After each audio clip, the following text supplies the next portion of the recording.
Figure I'd give you guys a little walk around of the shed I'm building down here. I have managed to get this far by spending roughly $400 or so. And a little later in the video, I'm gonna kind of give you how I did that.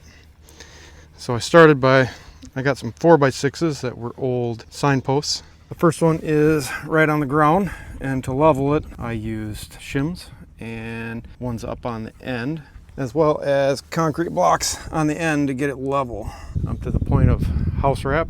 And now I need to do the siding. I have the shingles on, drip edge, tar paper underneath. So what I got is, I'll show you the only picture I have of it, but these panels I got for free from a company that had a break room that they tore down and they were going to get rid of it. I actually had, I believe I got 7 of the panels, and I used 4 for the walls. I used 1 for the floor, and then I cut one in half and spliced it together to make it a 12 by 12 on the inside. All the studs are 16 on center, as well as the floor. The floor only has 1/2-inch plywood on it right now. I'm going to line it with 3/4 to stiffen it up a little bit because it is a little bit squishy being 1/2 inch.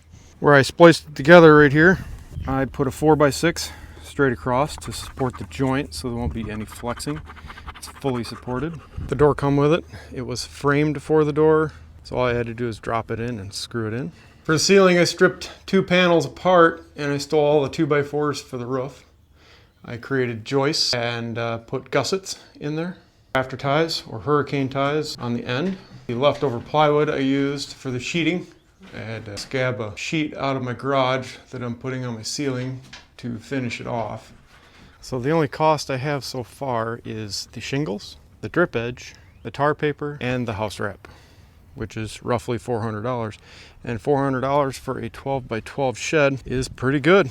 I don't think anybody could build it quite that cheap.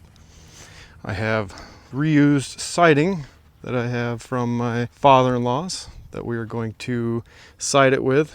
Pretty sure I got enough. If not, I can buy a few sticks. So the only cost I have left is to build the door, the corners, and the starter strips for the shingles, and for the door. I'm going to do a double barn door on that. If anybody's wondering about this little window here, that was used for like ducting or something in the break room. Yeah, I'm just going to make a little window, a little piece of plexiglass there. That way it gets a little bit of light when all the doors are shut. I'm sure somebody's going to wonder about the 4x6s right on the ground.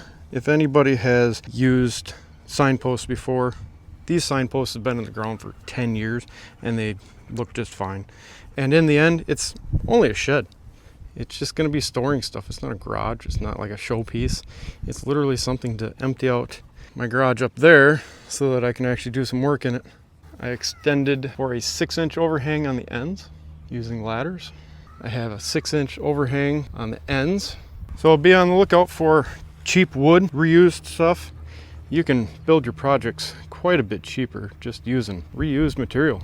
You never know what you can get when you look around and try and find people that are trying to get rid of their stuff. And I'm sure somebody's going to flame me in the comments for all that stuff sitting on the ground, but in the end, it's a cheap storage shed. I'm doing it on a budget.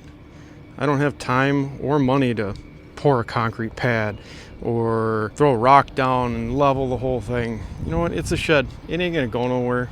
It's stable, and those 4x6s aren't going to rot out.